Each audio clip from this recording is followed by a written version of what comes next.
So we back with another one. All right. Welcome back. Everybody, this is Melissa.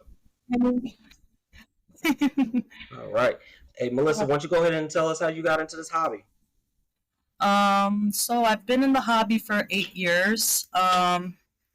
So growing up, I pretty much wanted to be a dolphin trainer. I was obsessed with dolphins. And I remember when I was like 8 years old, I got to see a documentary of Steve Irwin talking about marine life and stuff like that. So I was like determined growing up, like, this is what I want to do. And eventually I grew out of that. And, I ended up going into school for health administration and health information technology. I did my internship at Metropolitan Hospital, and my internship experience was just really terrible. I was self teaching myself. And after I graduated with my bachelor's in health administration, I was sitting in my room and I'm just like, where do I see myself in 5 years? Because at the time I was working at Starbucks as a barista supervisor. And I'm like, yo, I'm miserable. And what's something that I love doing? And I remember growing up, I've been around my stepdad who had a ball python and geckos and stuff like that. And I'm like, I want to go into reptiles again. So 8 years ago, I was just obsessed with dart frogs. And I just really, really wanted dart frogs. So I went to the White Plains Expo and I decided to get a Exoterra. I was on YouTube for like months, like trying to learn how to build the bioactive. And when I got my Exoterra, I just started, building everything. And eventually, after I gotten into dart frogs and I was obsessed and mastered that, I started getting into more amphibians, started working with newts, salamanders, axolotls, and then eventually I started going into crocodile skinks and I started shifting into reptilians. So I got to meet Ron Petteroy, and he's like one of the gecko connects that I mess with heavily. And I just went to his booth, and this was 5 years ago, and I was just like, whoa, I see like this gecko with red eyes and bright colored bandings, and I'm like, I want this. I want this. So I ended up blowing my entire income tax on a group of geckos. My mom was like super tight, but yeah, I fell in love with cave geckos, and from then on, that's what I've been doing. Nice.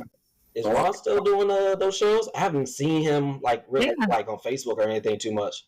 Because usually that's where I'll get my gecko fix of just looking at some awesome shit. He's not active, like super active on Facebook, but he does shows at White Plains, and he does go to the new Hamburg location. So he vents here and there. He told me that he moved to PA, so that's that. Oh, okay. And I've started connecting more with Richie, aka Gecko King. He's my mentor. Yeah. And he's who I go to with all my cave geckos. So any questions that I have, if he has anything available that I need in stock, he's my go-to. Nice. Yeah, I'm actually about to pick up some another Chihuahua from him this week. That's crazy because like every time that I'm going into any expo and Richie's there, he's the first person I go to. Any cave geckos? And he's like, no, not today. Yeah, he'll get you. He definitely gets you. What was that? Sorry. What are you saying? How many different species of cave geckos do you keep? Chinese, Arrhenius, Benguanglius, Orientalis. I think there's the rare one. I forgot how to pronounce the name, but it's with a Y. That's 5. And I think 6 different species of cave geckos. How many are there altogether? I just recently found out there was like a whole bunch. Do you know how many species of? About like 14. I could be wrong, but 14 or so. but That's they're awesome. super hard to get. Like, I guess from what Ron tells me, I guess there's like restrictions on importing in that area of China and stuff like that, like the islands out there. So whoever's Yeah. working with certain rare species of cave geckos in the States, we have to like pretty much network and There you trade. go. Yeah. Yeah, because I was gonna ask you, is it well represented in the hobby? Like beside, like I know like the Chinese geckos are pretty well represented. What about the other ones? The other ones, they're not a lot of people are working with them, or if they are working with them, they're just really quiet about it. Um, Yeah. my rarest ones, or my two rarest ones, is the one that starts with a Y and the Mm-hmm. Orientalis. And right now, I'm just really Yeah. working like really hard for my Orientalis. So I'm trying to get more Yeah. individuals for new bloodlines and stuff.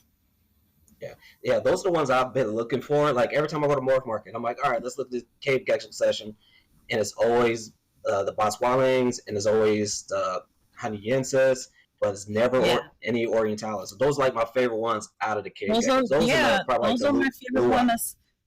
Those are my favorite one as well. It's just it's really hard. Like you really have to like network around certain people, because being that you can't get any more from being imported and stuff like that, you literally have to network. Mhm. Or whoever has a large group, they're like pretty much keeping it to themselves. So Yeah, yeah.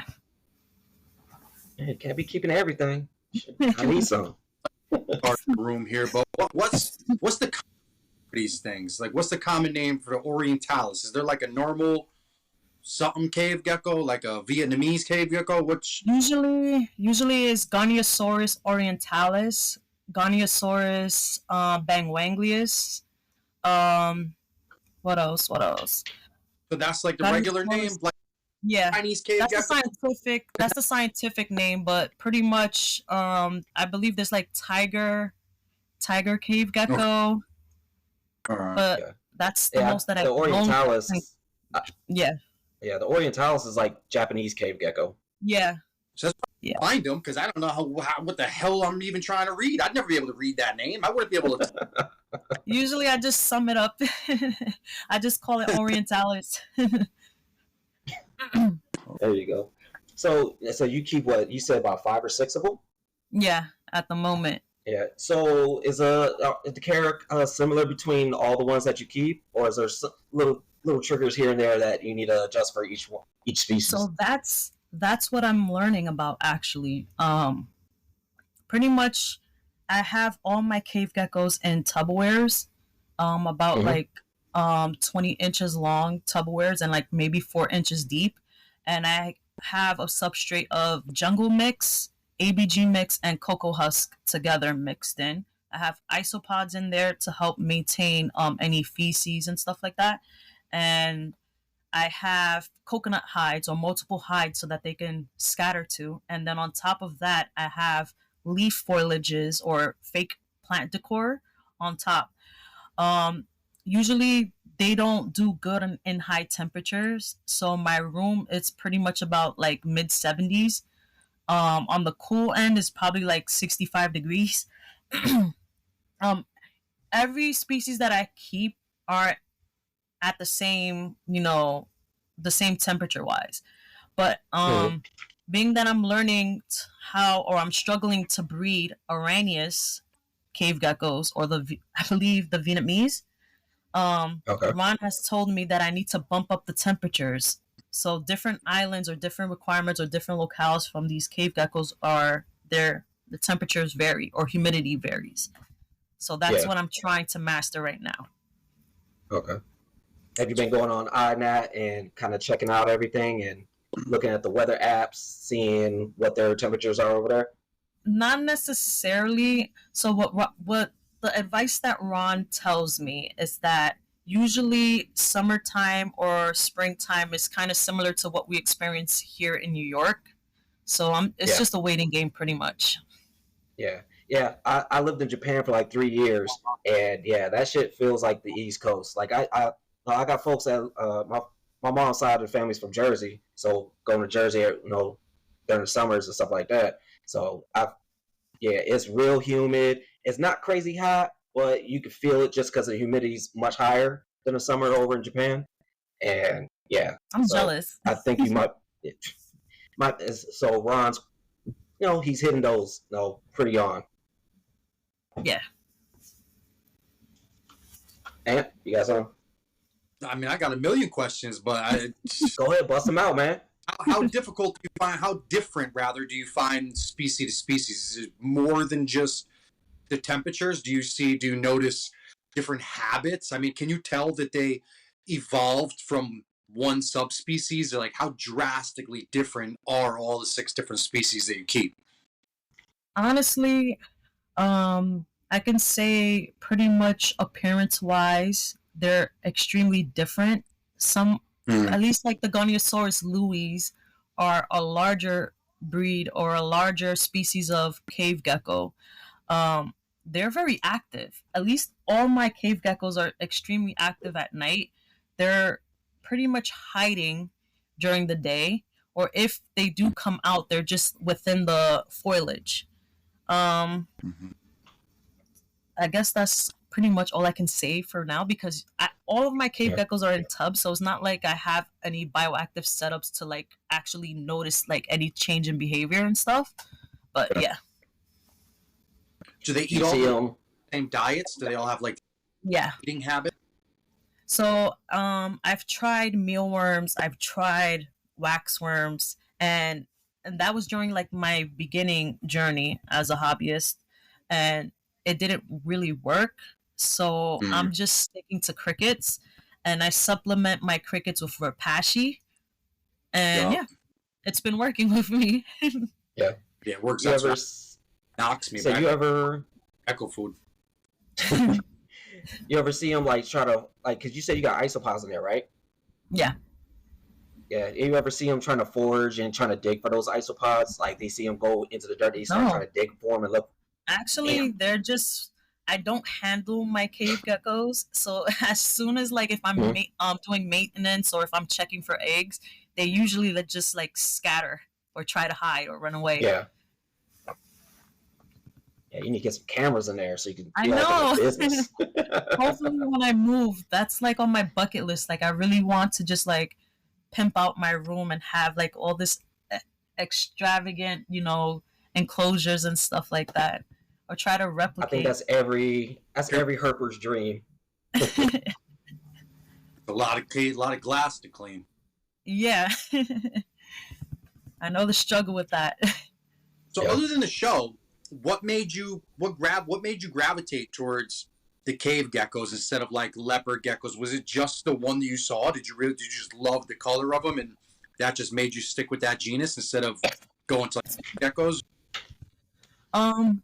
So pretty much during my beginning years as a hobbyist, I was into amphibians, and I was in love with axolotls. I was breeding axolotls, and all of a sudden, one of my friends who gave me a hybrid, she was like, I have 3 leopard geckos, and they're in really bad shape, and I feel like you can take them on. Do you want them? So I ended up adopting them, and this was before I ended up getting cave geckos. And I found their husbandry and their care was like super easy. So I'm like, okay, let me branch out to something else. And at the time, my best friend, he was getting into green tree pythons, and he fell in love with leaf tail geckos. And I was like, let me do my own thing. Let me get into caves. And that's that. Awesome. Are there any species of like cave geckos that you really, really want to get? Like, do you have any like bucket list genus or subspecies that you're on the hunt for? At the moment, just Orientalis or Japanese cave geckos. Those are my favorite ones. It's just so hard. It's so hard to get them. Have you successfully bred any of them yet? Have you gotten any of your cave geckos to breed? Yeah, actually 4 years ago. Excuse me. 4 years ago, I got into the Chinese cave gecko first, and ironically, I started having. I guess it was during COVID, and we was getting stimulus checks and stuff like that, and I was just blowing. Yeah. I was just blowing my money away. Like me No, and my best trust friend, me, you ain't the only um, one. Trust me. me and my best friend also, we were, you know, getting into green tree pythons, and we're, going half and half, and yeah, it's just yeah. That's cool. What species is this on the screen right That here? is that is the Goniasaurus orientalis, or Japanese cave gecko. That's, I Oh, really? believe, is female. Yeah. I don't know why I thought they were purple. I thought they were purple and yellow. It depends on the species. So the Yeah. one that you're referring to is the Chinese cave gecko, which are pretty much the standard, and that's That's the how one cool. that's gaining. I thought they Yeah. all were. No, no, no. This is my favorite one. That's my female. Oh, that's cool. Yeah. There we go. Hey, She's Jay, which stubborn. ones are those? Just Well- Chinese Which ones? geckos? He has just Chinese geckos, right? Because his are purple, I think.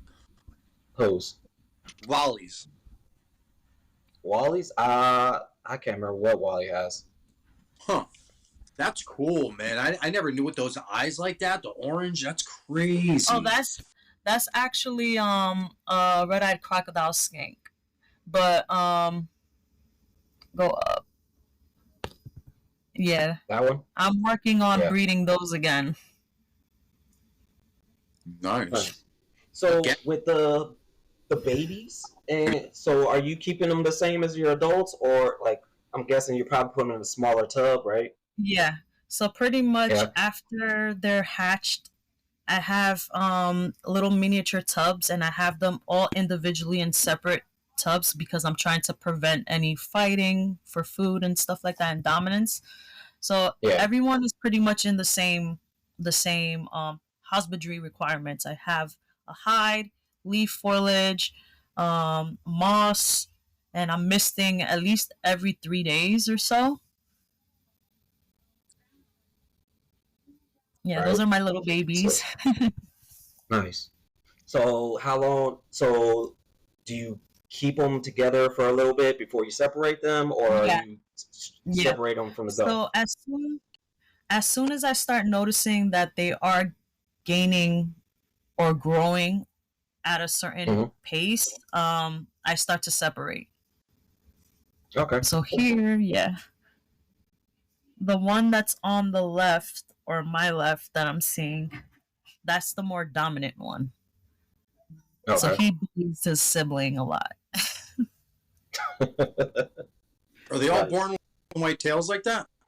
Yeah, yeah.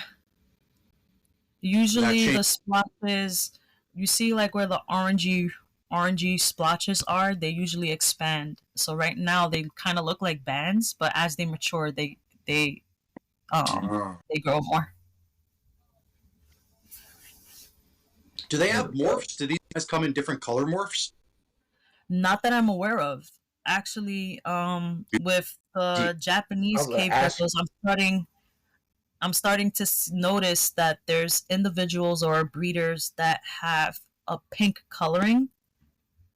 So I'm not sure where they're getting it from, but I'm interested in that. I was gonna ask you, have you heard any of that cave gecko drama that's been going on for like the past few like 4 or 5 months? Yeah, it's ironic because at the end of the day, um, I'm pretty much an introvert. I don't really Yeah. socialize. I have a small circle of friends, and my two main connects would be Richie and Ron. And as soon as I started noticing that whole cave gecko kid drama, I'm like, Yeah. yo, at first I was cool with him, but then when I started to see that he was, having issues with Richie, I'm like, yeah, I'm not picking sides because at the end of the day, that's my boy, and I'm not gonna burn bridges there. So Yeah. he Yeah. ended up deleting me on Instagram, and I didn't do anything to him. I'm just, No. a Yeah. regular keeper, so I just decided just to Yeah. block them. I don't need No. the drama. That's all you can do. Yeah. Because I saw it, because I actually saw when Ron actually posted under his thing, because he saw it and saw how Hmm. much he wanted for him, and Ron was like, "Are you effing kidding me?" I was Yeah, like, "Yo." I'd I don't, like the rest of the out here. I got no idea what's even happening. So this dude, the cave gecko kid, right? He said he produced like the world's first. It was a morph called Lynx, which was cool. Like it just changed the banding. That was all it really did. And I was like, all right, that's cool. But then he put it out on like morph markets. He wanted like $7,000 for it or something. And higher than seven oh grand. well, how much was that? Like what was it, like 9 or 10? Yeah, Yeah, yeah. and then so people started coming down, and the next you That's what. know it. Time out. Listen. He ended up posting like a giveaway for his links, and yo, What?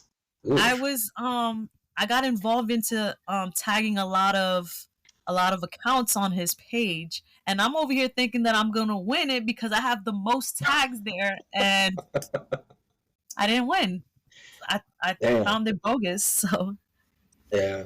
Yeah. No, I don't really do too much of those. Like every now and then, if it's something I like, I might get up on that stuff. But yeah. You don't But know if you yeah, like try, man. I won $100 last month. $100. yeah. Like something like that. Yeah, cool. But most of the time, it's people are like, oh, I'm going to give away a crested gecko. It's like, all right, cool. But I Yeah. don't need any like $100. I'll take that 100. Before I take a gecko. Wasn't bark, man. Needed that. Cork Yeah, bark. for real. But yeah, so oh boy, I guess started kind of getting in it with what that Dakota Burks, and then Dakota kind of brought Richie into it, and Josh's Frogs, and all kinds of stuff. That's why I was like, man, yeah, that sounds like some drama that I don't want to be in. Yeah, it never ends. It never ends. Never. No. Yeah, so Always got. this is like my second favorite cave gecko right here. It's the Goniasaurus luai. It's a yeah, lot bigger, so I like the bigger geckos, and these it's these just are really like a these are really active. I was lucky enough to get a pair, and at the time they were too young to sex, and I recently went into one of my tubs and I'm just like, let me check to see if I have any females. And ironically, those two individuals were a pair. But nice. I haven't been successful in breeding that one yet. So Okay. hopefully in the next 2 years I could get something from them, but it's Yeah. kind of hard. Are they a lot slower to like sexually mature, or Yeah, are they kind of like your yeah. standard geckos? How long does it take? They're maybe about like 3 years or so. The Okay. Really? individuals that I Yeah. have now, they're not sexually mature yet. Although Okay. they are big, but not as big as my adult female that I have. Yeah. Do they? So do the males have those pronounced hemipenes, or do you have to like look for pores with them? Usually you can just see a bulge. Yeah. That's what I'm saying. Do they have the big bulge like the rest of them, Yeah, or yeah. no? Yeah. I tend to try to stay with stuff like that. I was like, all right, I know you got balls, so I know you're a male. The ones you got to look for the little dots, like so, Yeah. like when I have my toke, no, you're like, all right, you gotta look at pores because they never drop bulges. So it's like, all right, man, I'm kind of done with these. At least with these guys, Pretty much. they're easy to sex. Yeah, Like gay geckos don't yeah, show physical either. yeah. Yeah. But some day geckos are like sexual or they're sexually dimorphic. So you can tell like the Lacodalis Williamsi, like electro blues. Males are always blue. Females are usually green, almost grayish. So it's a little bit easier to tell with them. But so can you kind of go over your whole breeding strategy, or like go over your breeding with the geckos? Like, kind of like when do you start roommate, or do you put them in roommation since they're Actually, such I a cool don't. species? So Okay, so I'm still new to this, and yeah, since I've gotten my cave geckos, that all of them are just paired up in tubs. I don't remove the male, okay, and there's no fighting or no tail drops. from my experience. Um, Yeah. yeah, I was just, every time that I'm doing maintenance, or, if I want to add more moss or add more substrate to my tubs, um, usually I just dig around for eggs, and I'm just lucky. Said you also got carpets, Yeah. right? Yep. That's so dope. I love those things, That man. one So that one was produced by my boy Anthony. Um what's his Instagram? Tony Jerome on Facebook. okay, Selective Scales, I gotcha. believe. Okay, So, yeah. He so with bred this having, one. Sorry. He's no, bred this one, go ahead. and he's bred my Carpandro, my yellow one. Okay, I'm gonna have to check Yeah. that one out too. So with keeping different reptiles, like, because that's probably a little bit more warmer than your yeah, the geckos. So how are you able to keep both of them? You keep them all in one room or in two separate rooms? Actually, I keep them all. Everyone is in one room at the Yeah. moment. So do you have to do anything different to kind of make sure all their parameters are good? Um, I actually keep my snakes on one side of the room and then my cave geckos on the opposite end. Okay, cool. Yeah, yeah, yeah. That's I keep my like all my chihuahuas and stuff in one room, and then I keep my all my Aussie stuff in another room, just because it gets way too hot. Yeah. Like if I go in my room, because they're in my room, the Aussies, it's like by like man 90 degrees in there, just with all the lights on. And I was like, yeah, I think we did our first podcast. I was in my room, I was sweating a storm. I was like, yeah, now we ain't doing this no more. So I'm going to what's it called? Go to the new cow rooms where I can stay cool. I mean, So it's how long you been in the snakes? whatever, you know. I mean, the Um, temperature. so with snakes, I'm still learning. Um, Yeah. 3 years. Well, was it 3 years? Maybe 4 years ago, I decided to get my. I decided to get my first carpet python by Anthony Jerome, Selective Mm-hmm. Scales, and her name was Lilith, and she was a fucking asshole. She was a bitch. And I'm new to snakes, and I'm scared to get bitten and stuff like that. And she passed away, unfortunately. Damn. And yeah, I ended up feeding her a quail, and it's like further down my timeline on my Instagram. All of a sudden, I started seeing odd behavior with her, and she started doing like alligator death rolls or just like turning and stuff like that. And I started to Mm-hmm. panic. I went to a vet. They gave me antibiotics. Um, she started regurgitating like brown substance, but the antibiotics didn't help, and she passed away. I couldn't afford to do a necropsy, so I ended up making a wet specimen out of her. Okay. Um, After Lilith, I ended up getting my Carpandro with my best friend. And Mm-hmm. from then on, I was a little bit more comfortable because the individual that Anthony gave me or had me purchase, excuse me, um, she was really nice and she was really handleable. And I just fell in love with her. And then from then on, I was into green tree pythons with my best friend Oso, and he's doing his own thing, and I'll help and split funds getting individuals there. And yeah, I've just been growing, learning, getting advice Too. from certain people in the hobby, and I'm still mastering how to mess with temperatures because I know some individuals do like a night and day gradient and Mm-hmm. stuff like that. So I'm still learning how to do that. And yeah, Nice. How hard do you find keeping the green tree pythons? Do you find it hard? I literally, they're probably my favorite snake. I don't have them because they scare the shit out of me. Well, that and my wife, she'll kill the shit out of me. But I've always been nervous about getting them for how finicky they are. Do you think do you find it pretty easy, or is it complicated?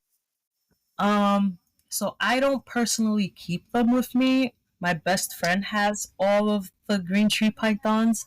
Um, at least from when I stop by and view his enclosures and how he builds his stuff, it looks rather easy.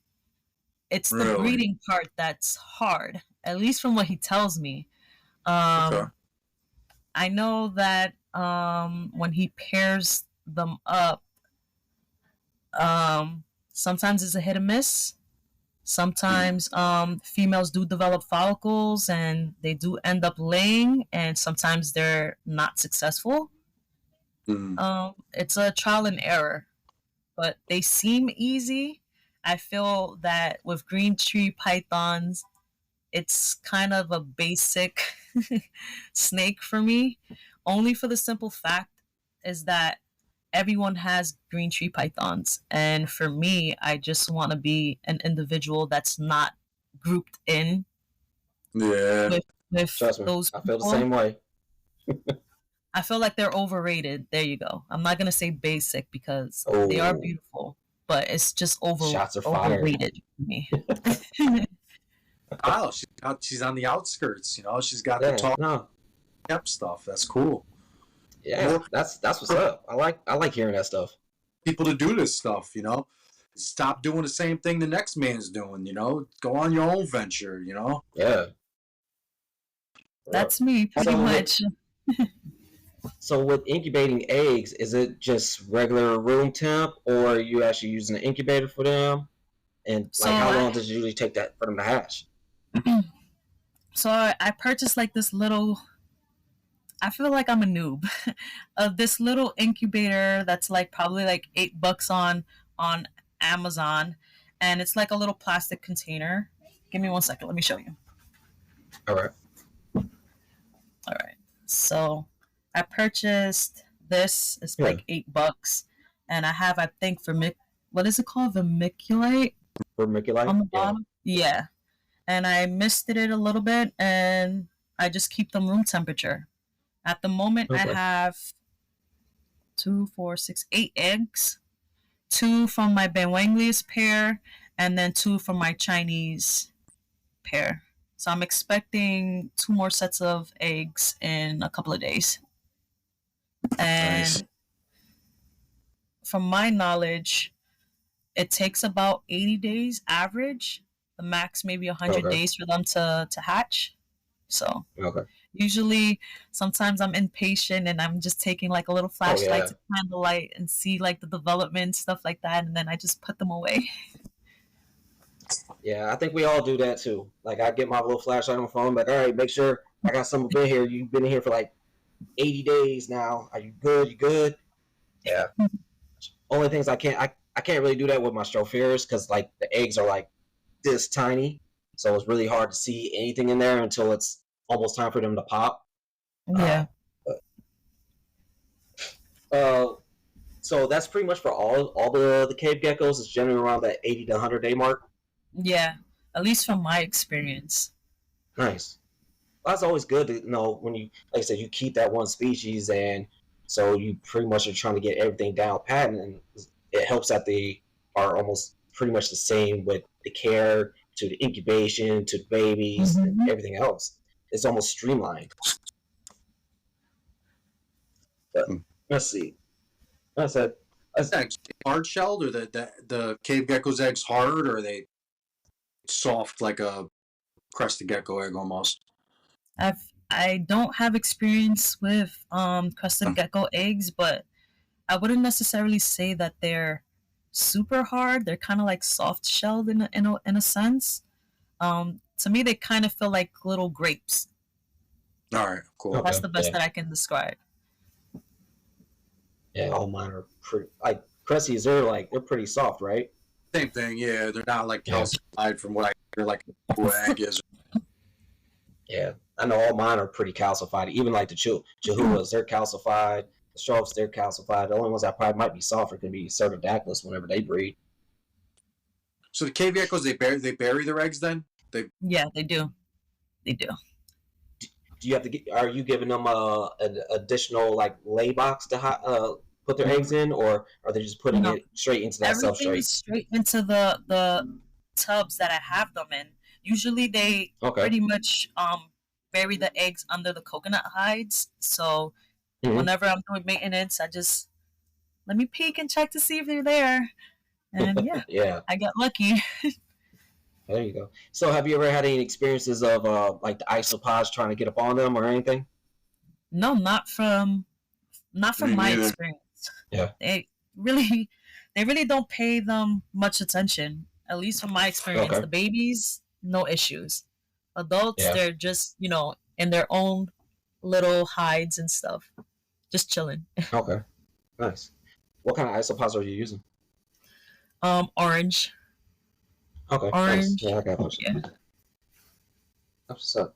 Yeah, I do the same thing. I let them. I keep all the geckos that are in bins or in like a bioactive crate too. And they all got isopods. Every single one of them's got dwarf whites, dwarf purples, panda kings, the dairy cows. They lay right in there, right in the substrate, and I pile one corner up like a little bit more.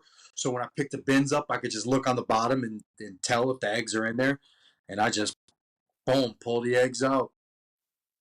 I never had one get eaten or anything either. Yeah, so how many these Orientalis, how many have you produced already since you've had them? So, my first purchase was from Richie.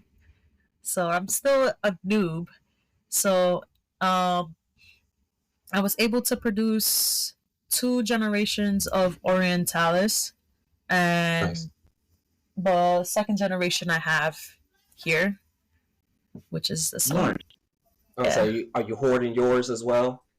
At the moment, I'm trying to breed with my female, but she's just really stubborn, especially with this new male that I purchased from Sundown Reptiles. She's just real stubborn. I didn't even know he had cave geckos. Yeah.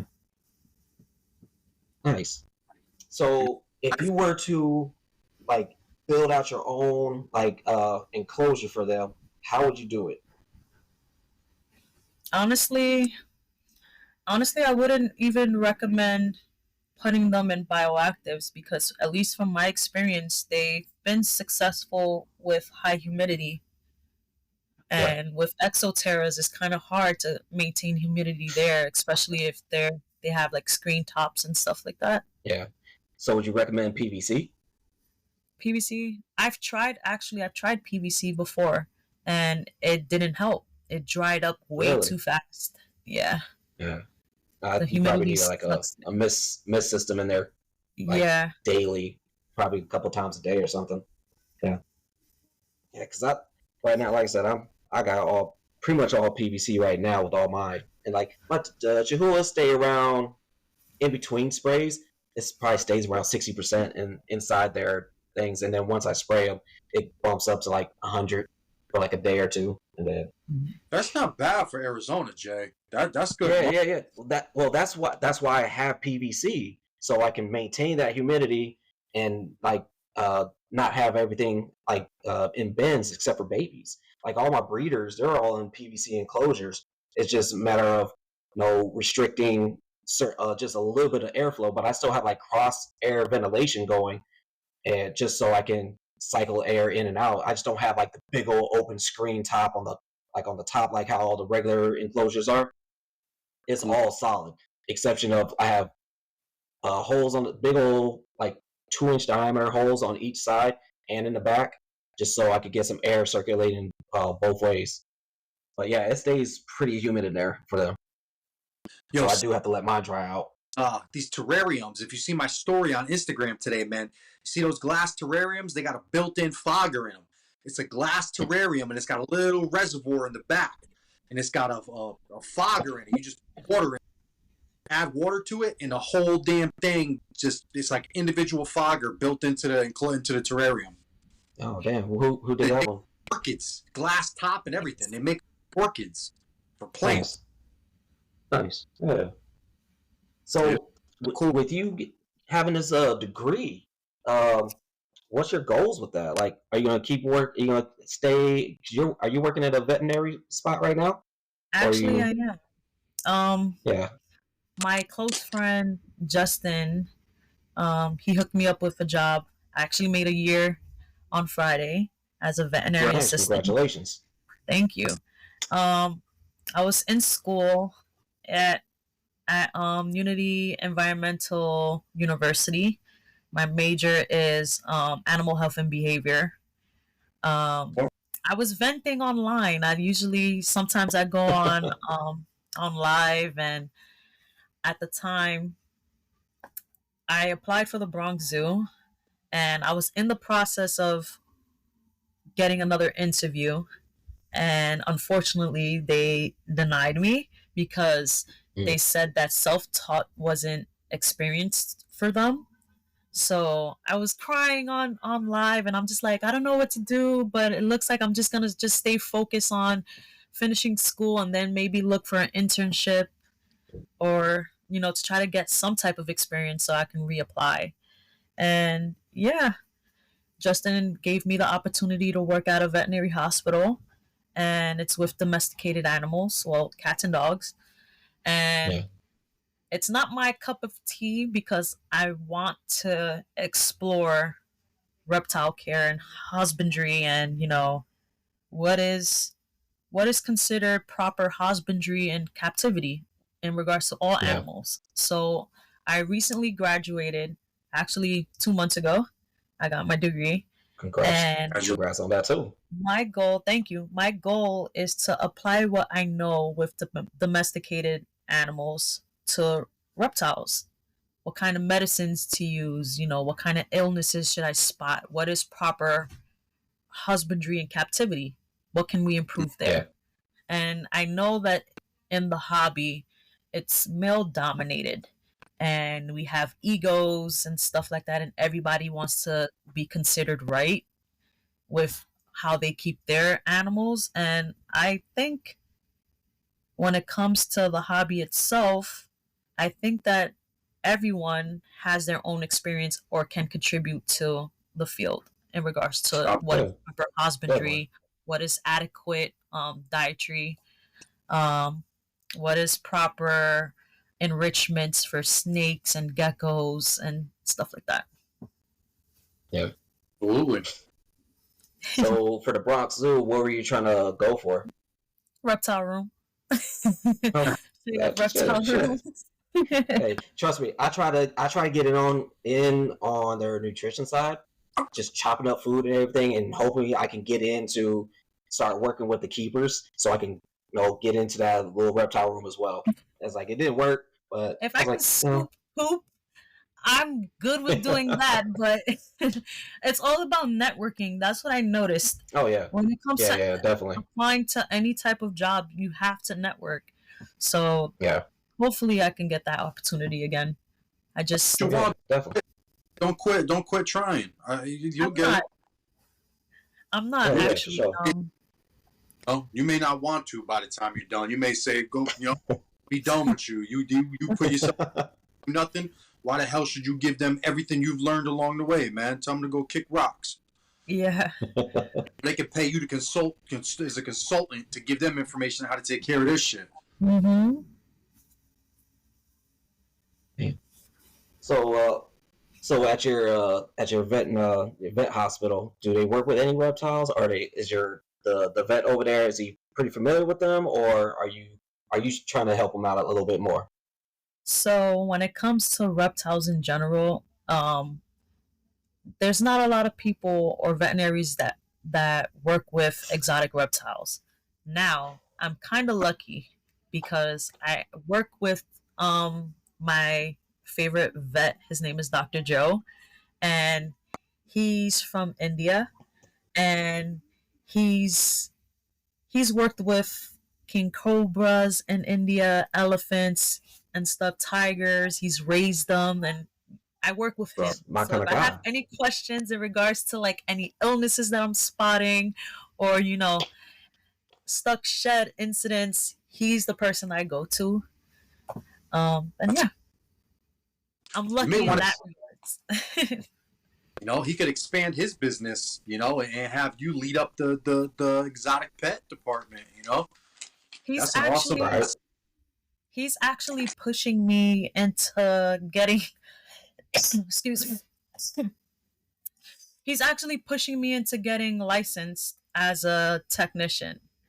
So Nice. I'm not gonna stay stuck just because I graduated. Right now I'm Yeah. enjoying my summer, and as soon as the fall hits, I'm considering going back to school at least to get my license. And then Do hopefully it. I can apply that to Do it. the zoo. So you could be a vet tech. Yeah. Yeah. I was this close to actually going to school for that. Like literally, like probably in 2018, I was going to school to actually be a vet assistant. I was just doing online. I was working in Africa. Didn't really have much to do. We were just chilling, and so I started doing it. Started taking all my classes, and then I just reached out to the school. I was like, "Hey, will this transfer over to a vet tech if I wanted to do that?" Oh yeah, sure. Here, let's transfer. Let's do it now. Let's drop all your classes. I was like, "Oh, hold up, pump the brakes." So they dropped all my classes. Like, you know what? I'm good now. You guys just messed up my whole flow. So, but yeah, I wanted to try to do that, but then like I said, I got 3 kids and I can't really start all the way back on the bottom. Like if I was Right. younger, I probably would have done it, but it would have been too hard now doing that now. What does it take as Um, far as schooling's concerned? Do you need more credits, or is it an actual degree? I mean, towards a degree, but is it like a bachelor's or a? I think it's an associates, from right? from my Or understanding, and where I reside, um, I work in New Jersey, so their requirements is different. I work under PECO or VECO, the hospital there, and they yeah, do have Penn Foster, which the company itself they offer to pay full tuition. The downside to that is that you would have to stay employed for 2 years yeah, in order yeah. to get that um get the tuition. But I'm still doing my research with Penn Foster because they have two That's what I was internships. going through. Yeah, They have two internships. One internship will be on your second semester. It's I believe 200 hours working with cats and dogs, and then the last internship would be on your final semester, and you would have to work with goats, horses, pigs.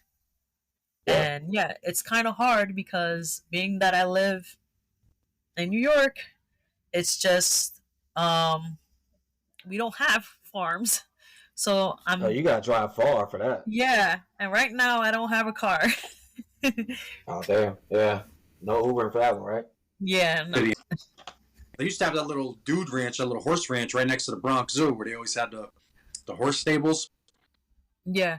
I actually like if I do consider doing Penn Foster, I'm actually going to reach out to the Bronx Zoo and see if they offer internship there.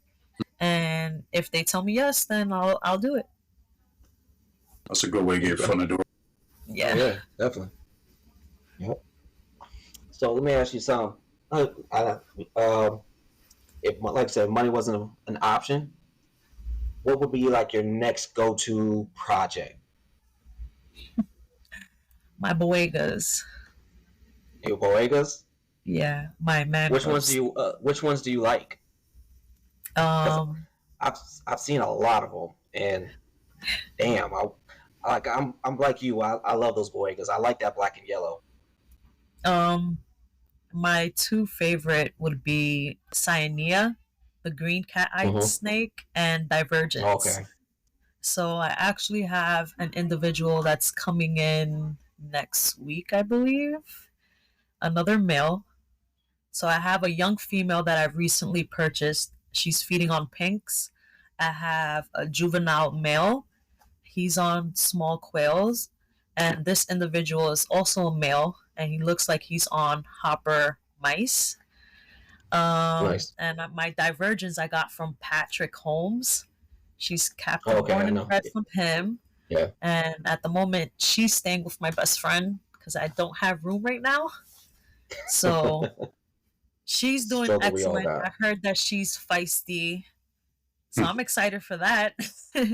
Yeah. um, I have Gemmasancta, the black cat-eyed snake, and Okay. I have a captive bred male, and he's an asshole. And a wild caught female that I've got from Hamburg, which is her right there. This She's one? no, that's Nicorceps, Boega Okay. Nicorceps. If you Yeah. scroll up again, there you This go. one? That's my female. Yeah, Oh yeah. that's Dahlia. She's wild Nice. caught, but she's actually very handleable. She doesn't strike at Yeah. me at all. With her, I'm having issues with stuck shed. So these Okay. guys get dehydrated very easily. With her, for some apparent reason, she just doesn't use her enrichments to shed properly. So Okay. lately, I've been keeping a spare tub and having her soak for at least an hour. And if she needs assistance with shedding, I help with shedding there. Okay. So with so with you getting wild caughts, what's your quarantine process like? I keep them far away from my room. I'm There you not go. spreading any type Yeah. of Yeah. Yeah. Yeah. infectious diseases with my current livestock. Usually I'm Yeah. Yeah. quarantining in the living room. Yeah. How long is your quarantine time? At Is least it two just months. okay? Two Yeah. months. I'll say, does it vary per animal and make sure that No, do everyone gets you the 2 months. okay, all right. Gotta So maintain, when like, make sure that they're eating properly, make sure yeah, that, I'm not noticing any illnesses on the skin and stuff like that before I transfer yeah, them over to my room. okay. Are you automatically taking them to the vet, or do you wait to see if there's anything really going on before you I actually decide to take them wait. to the vet? Okay, The yeah, the because I know it thing can is make some that more stress. the thing is that in where I'm located, we don't Right? have exotic um Okay, veterinary yeah, practices. So the one that we do have is extremely expensive. It's they pretty all much are. $150 just to be put on the wait list, and then Mm, any additional services, um, it's pricey. But yeah. Have you went on to arab.org? excuse me, Have you ever went on to arab.org? no, I've never heard of that So it's actually. a so it's a for vets and vet technicians that do continuing education in reptiles. And then if you put like your zip code in there or something, it'll pop up like who's closest to you. But it's a good resource to have as well. Because I can pull it I'll up. definitely need to write that down.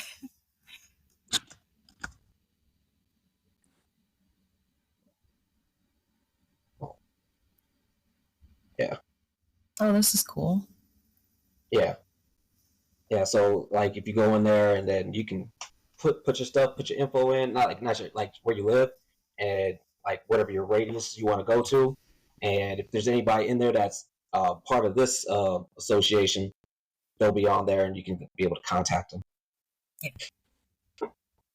But yeah, it's definitely a good site to go to, and whenever you got stuff like that wild caught that you can't where you're at, like people don't have those certifications. What Hmm. about you? Like, when you guys are bringing in any new geckos or snakes, what is your quarantine process?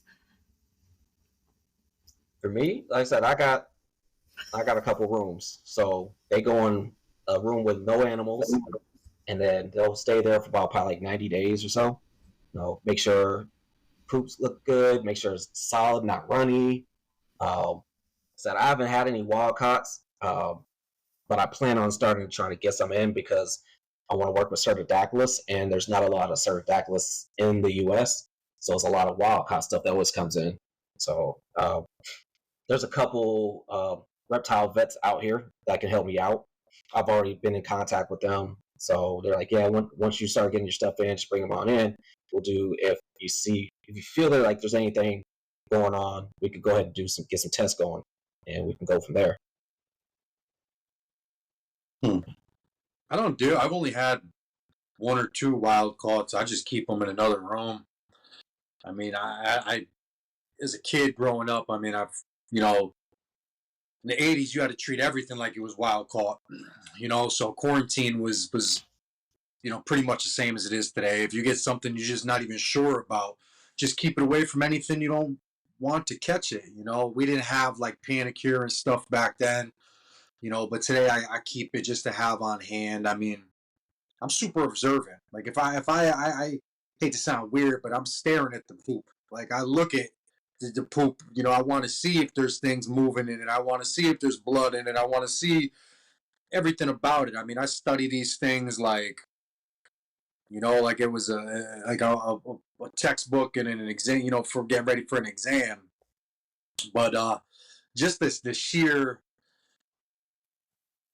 the nerve me, I just stay away from it. I just I'd rather not with what I'm doing deal with anything wild caught. If I got the choice, there's a few species I want that I may not have much of an option, then I deal with it accordingly. But I would just definitely just keep them in another room personally. I mean, I know people that keep them in the same room. They're just like, don't cross contaminate this. Just have a designated pair of tongs, a designated this, a designated that. I'm the last one to tell anybody what's right and what's wrong. If that's what works for them and they could keep their collection from getting sick, that's cool. It's just not what I'm about to do. But it's always interesting. I always find it to be interesting. I mean, as crazy as it sounds, but how parasites travel, how these diseases move. It's kind of like the COVID thing. All these documentaries came out about airborne diseases and germs and parasites and bacterias. I mean, it's a whole other world, man. It's a pretty crazy world. Yeah. Pandemics and plagues. Mankind has been dealing with them since there's been mankind. There's been, pandemics, if you will. All right. So if you kind of sum up the cave geckos, right? Give us like 3 like essentials that someone would need to like get started with cave geckos. What are like some of the 3 tips that you would give them? Usually I would say start off with a Tupperware for proper humidity, because tubs, at least from my experience, they hold a lot of humidity. Provide lots of hides would be my second thing, and foliage as well. Mhm. That's about it. It's, to me, I What believe like what they're is like the most easiest species to work with. It's just yeah. breeding is a challenge. Okay. What like what's like your humidity, like what's the percentage that you usually try to aim for? Usually between like 75, 80. Okay. Yeah. And no dry out periods, just is constant like that, or do you have like ups and It's downs, some flows? it's ups and downs. Um, Okay. Around the summertime, at least where I'm located, it's my room is the It's hottest hella room. humid. Yeah. It's the hottest room in the house. So I'm usually misting every 2 days. But Yeah. once I plug in my AC, everything seems fine. It's all So good. yeah. Nice. All right. Cool. So What's where can go ahead? I was gonna say, what's something if you could give zookeepers a piece of advice? Like, what's something now that you wish you knew when you first started keeping these animals? Like, what's one of Do the biggest you learned? one of the biggest things that I've learned, um looking back, I was very impulsive. I used to just get animals just to get them. I didn't do my research. If I just liked the way they looked, oh, okay, I want a Pac-Man frog. Oh, okay, look, I want a chameleon.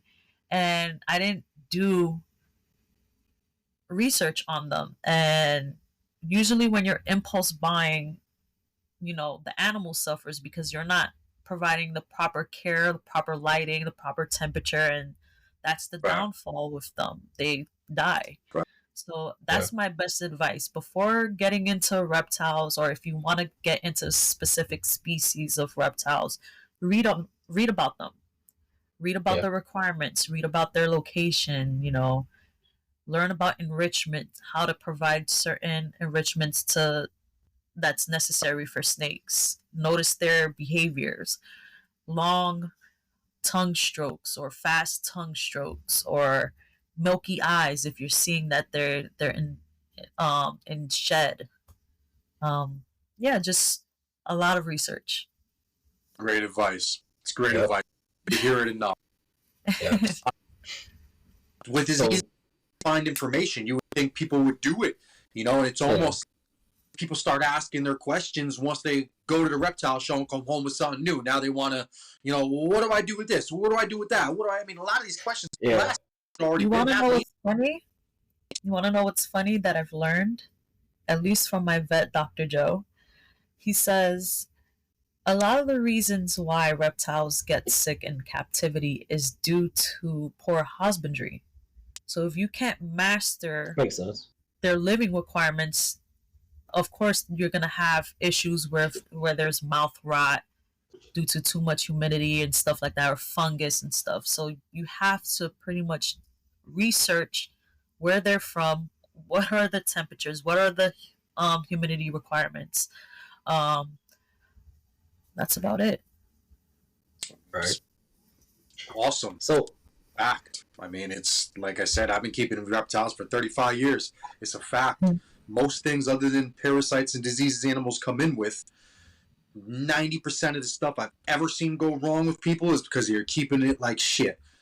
Just you don't understand. It's the things you can't see, the bacteria from things rolling in their crap, or the tank being too hot and the snake's trying to get out and they're rubbing, or I mean, it's a fact. Husbandry issues lead to a huge, I don't have an exact statistic, but a huge percentage of shit going wrong with reptiles. right. Good Simple information. as just opening up the web browser and start typing in names. Like, all right, boom. Now, how do you take care of it? Boom. You start going to forums. You start talking to people. You start networking. Then that's how you start learning.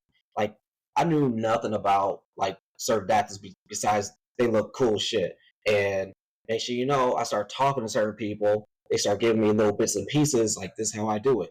Talk to the other person. This is how I do it. All right, cool. Then I start finding things. I found a book for like lizards of India. Downloaded it. Boom, got that. So now I know where they're actually from, like what region they are, what close to what little lake or whatever it is, and it's just that simple. And some people just don't want to do that, and it blows my mind that they want to get Ignorance. the reptile. Yeah, they want to get the reptile, then ask questions instead of let me ask these questions before I go and get this reptile. Can I even take care of it? You know, it it blows my mind every time. Like you be on Facebook or something on one of the reptile groups due to unfortunate circumstances. I can't take care of this thing. Well, because you didn't do your research. That sulcata that you bought as a little baby is now 100 pounds. Yeah, sorry. You should have done that research. I don't feel sorry for you. Yeah, that's. Yeah, I really wanted to work with actually tree monitors, but yeah, the more that I'm seeing, they're gaining popularity. But the more that I'm yeah, seeing people keep them, it's a lot of requirements when it comes to yep, these type yeah. of lizards. You have to have proper Especially for them, they're temperatures. intelligent, Yeah, yeah. and that's what some people can't deal with. Like, no, it's not just gonna be like every other reptile. That thing is intelligent. It will. You have to earn its respect. You have to Mhm. make sure everything's dialed in. Otherwise, they're just not gonna. They're not gonna tolerate it. I say, are you close to what's his name? Father Blue? You know him? Not necessarily. We follow each other on Yeah, Instagram, but I do watch his posts. yeah. I actually congratulated him on his babies from his I believe Blue Tree It's monitors. blue. Yeah, Yeah, yeah. I Because I think that's congratulated primarily him. that's what he works with is blues. But That's yeah, his actually the cages one. are amazing. Yeah, actually, that's my favorite tree monitor is the blue one because they're just so Blues, rare. yeah, They're different. I love the blues for some apparent reason. yeah, Tucson got them all. Tucson got all of them. yeah, I think he's bred yeah, all of them. yeah. But it's just like if you looked at Father Blues, like his enclosures, like he goes like almost above and beyond, Yeah, and I mean, they're it's great. huge. Like I wish I could do that stuff, but I was like, unfortunately, I don't got a basement where I could do that. I know. I'm about to I'm in the get same one of them. boat. I'm like, yo, I want a tree monitor so bad, but I just right now I just can't do it.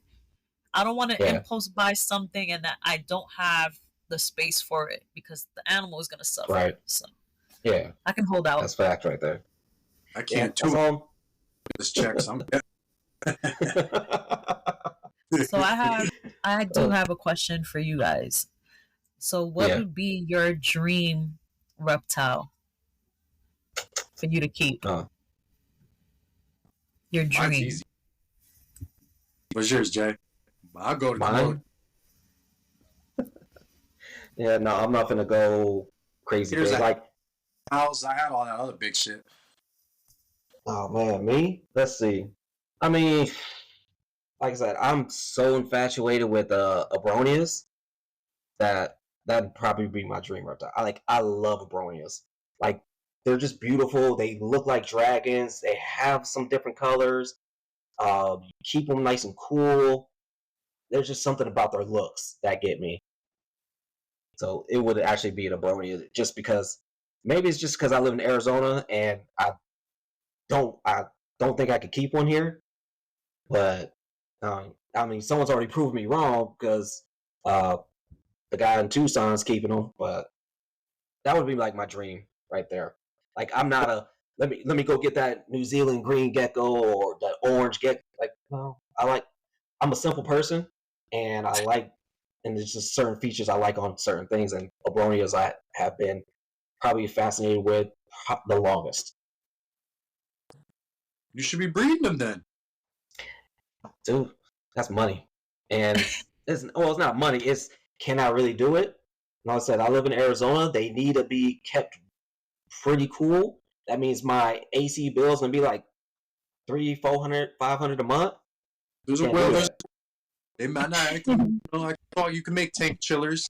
They're for real. No, like I said, we're gonna have that conversation when in a few weeks. So that's gonna Huh? be part of that. Okay. What was your Yeah. dream, man? Mine, Yeah. a What Bolin's rep? python. Yeah. Okay. MC. Now you. Nice. That's on my Now, bucket list. Yeah. yeah. You ain't. That I like the iridescence, so no. that Yep. and the Or not. earless monitor. Oh, Yeah. the I think Borneo? that's yeah. Yeah, the Borneo. Yeah. They're starting Those to take a little bit, man. I seen like Yeah. one person, like I've seen a four, few of them. and it was like this, like holy grail. Oh, how the hell did you get them thing? So I know about four or five different people that got them now. Oh yeah, yeah. I always see them at the shows. Like if you go to Oh yeah. Tinley, you're gonna see it there a lot. But I've seen them on Morph Market and everything. Bolin's that's a little bit harder. Oh, Bolin's like only a few people like in the U.S. like probably early bred them. Nerd got But them. Kevin McCurley got them. yeah, but, Breeds them. Kevin's yeah. Kevin's full of knowledge. So let me ask you something. With keeping cave geckos, what has been like your biggest failure, and what have you learned from that? Um, my biggest failure with my Oranius species or Vietnamese species. Um, my female ended up producing her first set of eggs, and I decided to incubate them.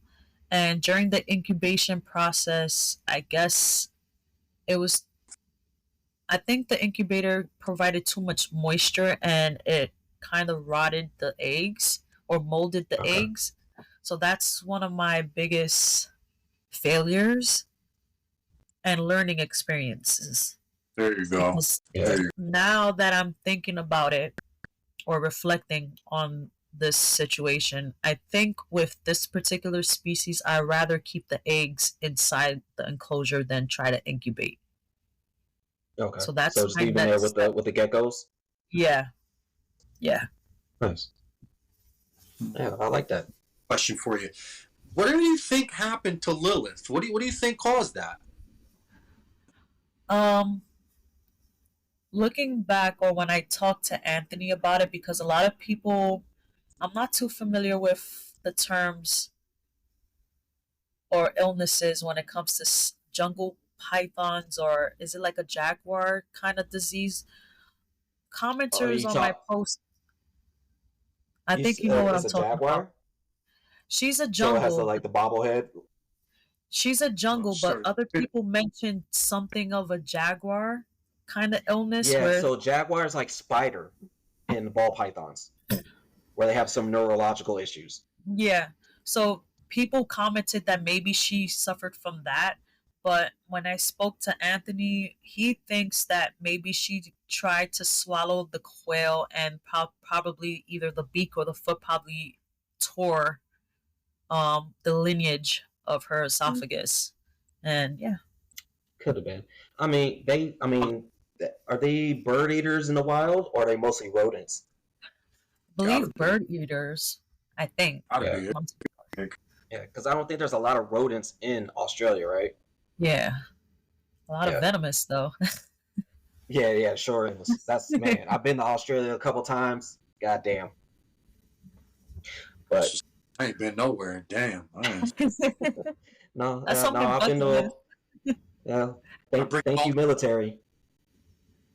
That's Listen, why military got me to go to a whole I, bunch of different places. I've never been. I've never been there, so I'm gonna make a little chunk of it right here. Right. Yeah. So, all right, Melissa. So where can everybody find you at and look Um, at all your good stuff, all the stuff you're showing off?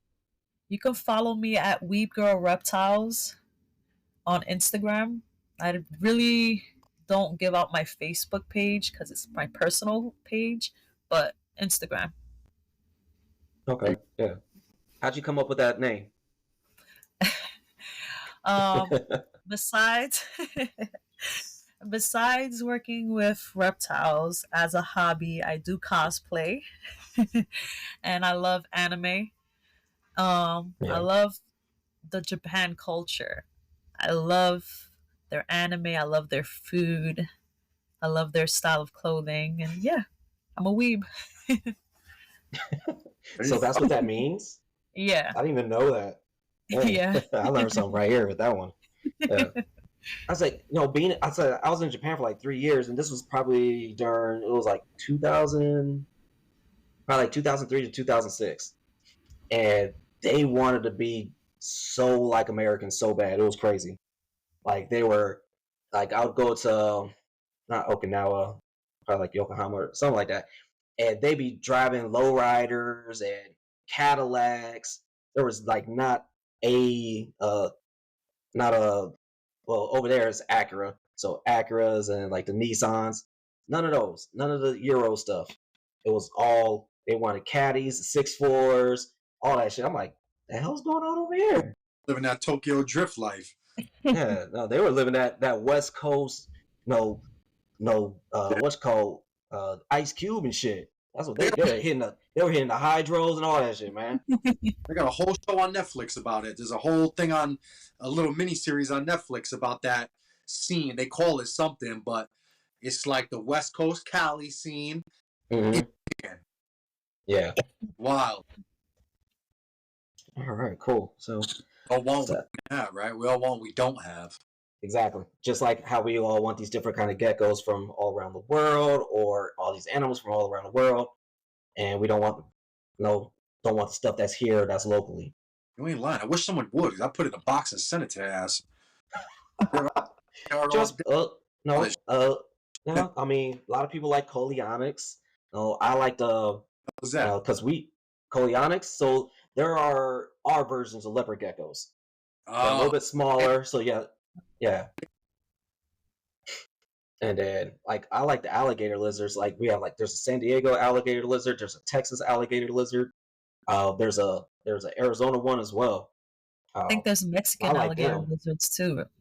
The Mexican Yeah, well, ones. those are the bronias. Yeah, those are the Bronies. bronias. are they Yeah, related? Same animal? yeah. I mean, they're a little bit related. Just these ones, like the R's, are more brownish than anything else. Um, but they you don't have to keep them just as you don't have to keep them as cool because they're not like cloud forest animals or anything like that. Like you can find them like up north from where I live at, maybe like 3 or 4 hours up north. What's Uh, the exciting we got? You should come out here. I'll get you a red ear slider, nah, maybe garter I, snake, salamanders. right. All right, so The I Real. think best we're I can offer good. you is just a pigeon. That's the best. Dude, I got those right now in my apartment, right here. I can hear them just flocking and everything. They probably make good feeders for some of them tree snakes, though. You know, Yeah, Yeah. well, you might want to. I don't know. They be eating shit, so I don't know. Infested with diseases. I'll pass on that. Yeah, for real. Yeah. I mean, y'all. I mean, even with crickets, they got diseases. They got stuff, Yeah. and our animals just adapt to it. yeah, So experiment, man. I wanted to take crickets and give them panicure yeah, to dewormer, and see if it would kill the crickets or if I could deworm the crickets before they went. I wasn't sure if it would kill the bug. I don't know. I forgot to do it, so I can get back to you on that one. all right. I'm Cool. curious All right. too now. Why not? Hey, you work at the vet. You can go ahead and do I it. know. That's You I'm can like, tell your that's a doc, good say, "Hey, idea. let's run this experiment real quick." We'll do it. I'll get back to you. I'll let you know by the end of the week. Yeah, for sure. All right. I'll let you know All by right. Thursday. All right. Hey, you got any last questions? You know me, man. I could keep going and going and going. You want me? You don't want me to keep going. going.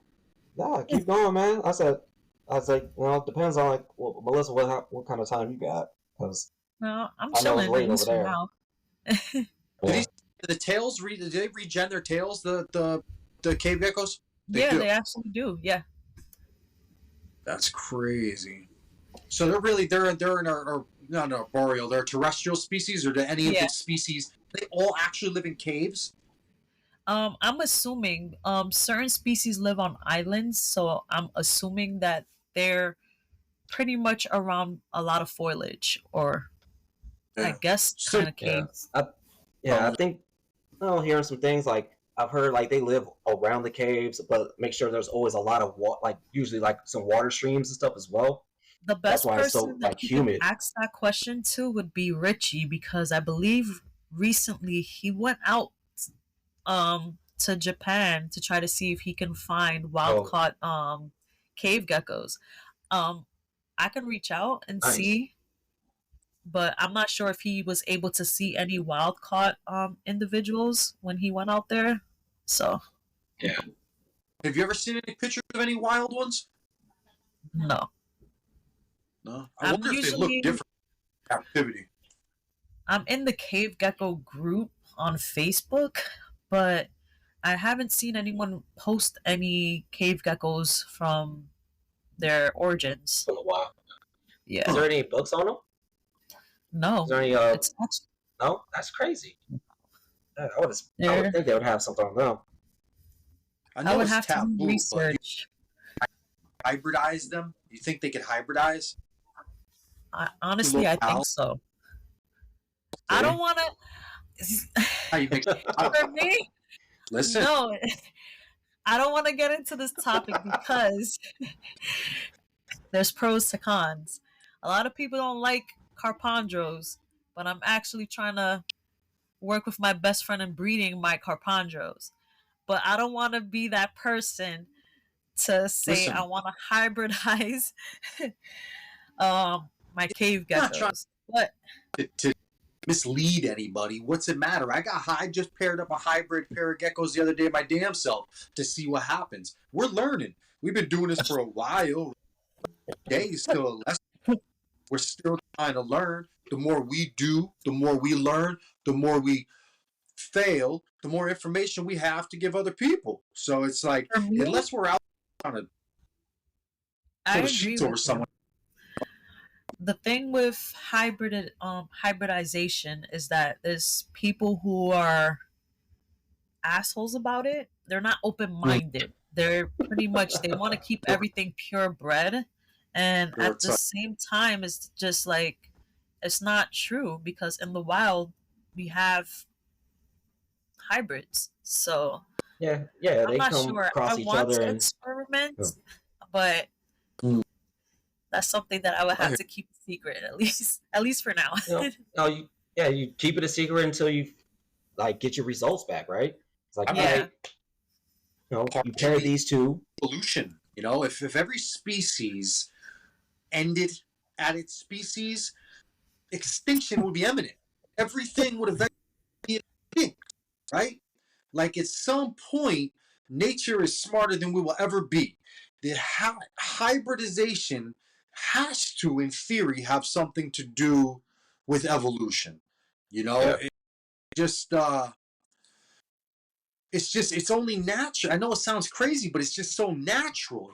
If you know anything about geology, the continents are always moving, right? Just when there was like Pangea broke up and shifted. It's still shifting. There are still continental drifts happening as we speak right now. So who's to say in another million years the two continents won't jam each other again, and two species that haven't touched for 18 million years wind up there together? We're, as human beings, Homo sapiens, a very, very young species, right? There's species on this planet, like animals that have been here for hundreds of millions of years, unchanged. Sharks, certain species, unchanged for hundreds of millions of years. Even some crocodilian species are millions of years without being changed. Without change, yeah. And I just think, like you said, people are so closed-minded. It's like ignorant. Like you just I can't. You can't talk to anybody that's not willing to think. Out of the box. They just, again, like a type. And I don't even want to start bashing people, but you know what it is, man. No one's gonna tell me what I'm gonna learning. If I want to learn, I want to run an experiment. Listen, you don't got to do it, but I promise you, I'll know more at the end of the day than you do. So yeah, and I think most people, I don't think they think like that either, though, right? No. They just do it for the fun of it, not say, all right, I want to say like with your cave geckos, right? You paired them together, those different species. Now you want to, now you're starting to do your documentation. You get offspring from them. They grow up. Now you pair that one to a non-hybrid, see what happens. Is it sterile? Is it more fertile? What's the ratio to that species or that species? So there's a difference between like what Ant and maybe what you might, if you choose to do it, is what you're doing. Some people are like, I just want to put them together so I can make two things. It's like, no, come with a little bit more thought than that, right? Yeah. I know people out here that do that shit with Cresties and Chihuahuas. Oh, I'm gonna put them together. Why are you doing it? What are you trying to? What's the outcome you're trying to get with that? And they're like, I don't know. I was like, come on, man. I just paired up in a Chihuahua, man. I'm trying to make some. Dude, they make insane animals. It makes some insane animals, and it's one of them things that's so taboo that people that do it about it. People that blab about it don't even know what the fuck they're doing. You just couldn't afford another Chihuahua, so you just tried it in there. Yeah. It's like I'm trying to see what's happening. I want to see what these genetics do. I want to see why. Because if you look at them, right, and I don't mean to go off on a tangent, but they all have these certain characteristics. So certain characteristics from the Chihuahua are super dominant. Like they're super dominant. The size, the prehensile tail. Like when you breed hybrid a crested gecko and a Chihuahua, it loses certain characteristics of one species and loses certain characteristics of another. But they both hold specific characteristics of each other. So it's like I want to know that firsthand myself. I want it. I want it. You know, I don't just want one. I go buy one.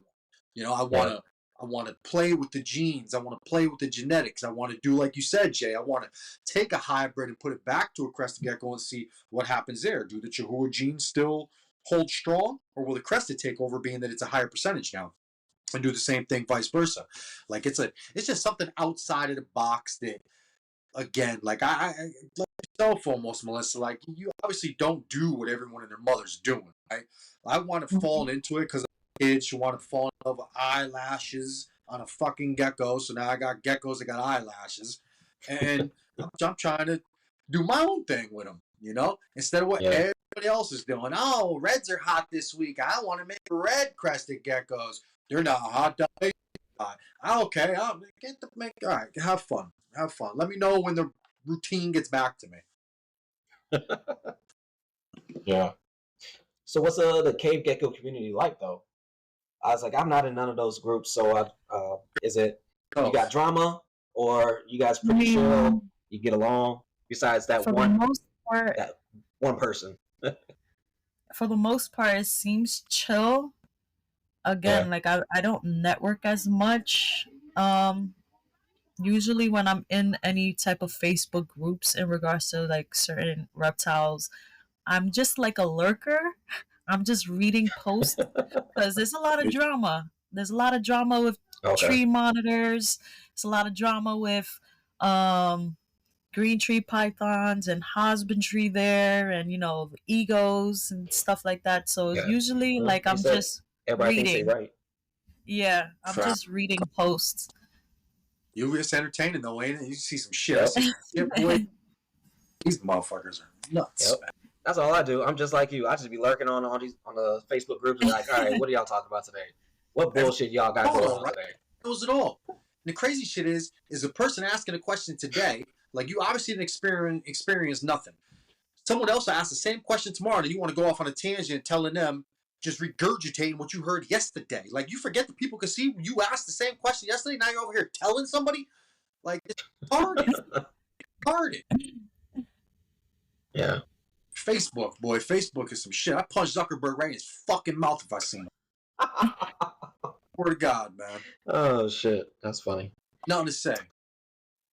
So, do you got any plans for vending, or are you just gonna kind of it's just your own little hobby that you're gonna keep to yourself? Right now, I'm not considering vending, at least not yet. I'm still new. Yeah. And again, my first purchase was with Richie. So when it comes to learning about selling and stuff like that and how much my geckos are worth, I'm still researching that. Right now, I'm just honing or trying to master breeding and raising my babies. There you go. Ain't nothing wrong with that. Brands though, you have like this little, you know, when Jay told me that you were coming on and we were doing the interview, I obviously had to, you know, looked up who you were and what you were doing. I mean, you're building a nice little brand. You're branding yourself, so you have to have some sort of a real passion more than just, or aspirations, I should say, more than just, you know, a room and a couple geckos. You got to have bigger dreams, right? Yeah. Eventually, I want to open up my own business. There you go. And that's just a work in progress. It's one step at a time. Because it's all kind of business we talking about financing and stuff like that. Like for me, I want to be able to show off realistic enclosures and realistic environments. That's one. Mm-hmm. Two, I want to produce quality animals. And three, I want to also promote proper medical or medicinal practices as well, because again, not a lot of people know how to treat mouth rot or scale rot or, you know, prolapse and stuff like that. So I want to be able to be well-rounded. Yeah. So you're trying to have a shop or something else? What kind of business we talking about? Like what's that For trend? now, maybe a shop. And I'm gonna start small first and then expand. There you go. Smart way to do it. Yeah. Get that experience, you know, and you know, especially with, you know, a variety of animals, because Me and Ant had this talk, about his, your dude trying to open up a second shop before the first shop even opened up, and he didn't know much about what the hell he even had. So it's always good to have that knowledge on a variety of stuff, so people feel confident when they, if they do try to buy from you or something. Yeah, one thing that I want to stray away from is like Petco and how they keep their animals and stuff like that. I Yeah, want to have an establishment where we're all very educated and can provide proper um, information to people who want to consider purchasing a reptile or a gecko. Nobody offers that. They Like you don't. walk into a place, gotta call somebody over or call the fish guy who don't know a damn thing about other than goldfish, or the reptiles, like you said, in the big box stores where every enclosure is literally kept the same with the same enrichment, the same substrate, the same damn water bowl. It's all the same. Like they don't, nobody knows nothing. Like unless you go to a little mom and pop joint out here, I mean, it's a good point. It's a good point. It'd be a gold mine to be able to go somewhere and have an expert on every species you bought. Like, not here's a little care guide that everything in it is wrong, like, and not a go home and go Google it yourself. But this is the deal: someone that knows everything about them, and that's awesome. That'd be awesome to have. yeah, especially the medical part too. Like being able to tell your customers, like, look, this is what you need. This is what you need to do in order for your, reptile to, get back to its normal ways, That's or the like you said, that's the go thing ahead. when it comes to reptiles and any type of diseases and stuff like that, or any medicinal practices. It's kind of rare. It's not really explored Yeah, upon because there's a lot of stigma when it comes to reptiles. Oh, they're icky and they're gross and stuff like that, and they're not. They're not.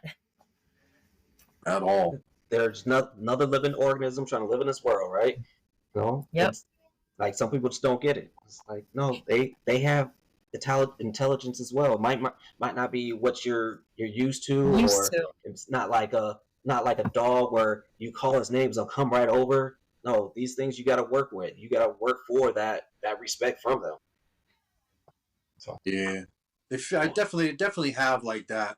I mean, even as a kid coming up, reptile, I always had that like disposable animal stigma. Like if a reptile gets sick, it's not worth the vet bill. You just get another one. Like that, people got to get over. And I do genuinely do believe from the '80s to now, it's like night and day. It's oh night yeah, and people have definitely the hobby itself has come light years since I was a kid. Still got a lot way to go. I mean, I believe I'm sure both you do too, but it could absolutely be as big, as mainstream as cats and dogs, man. In all actuality, most of these things are easier to keep, and I got both. I got a cat, I got a dog. They're easier to keep than cats and dogs. They cost less yeah, money than cats and dogs. Like they yep, fit lifestyle. If you want to be on the go, if you're going to school, if you live in an apartment, whether you got a house, whether you live in any type of climate, like you could have reptiles, man. They suit. And the pandemic helped with that. I mean, look how many people bought reptiles during the pandemic. The pandemic opened up a lot of eyes when people were locked in the crib. yep, Aren't going outside walking If a I could dog or go doing. back in time, if I could go back in time. yeah, for real. Lying. I probably would have made some different purchases. I know. Damn sure Damn. what I was. Oh Yep. man. All right, cool. All right, so it's about an hour and a half. So I gotta go do a little bit more extra stuff. Uh, so Melissa, it was a real pleasure having you on, and I'm glad that you got over everything, and then we I was powered through this. nervous. Like I said, you're good. Said we didn't have to do anything. You just just be your natural self. That's all you did. It was No nice. problem.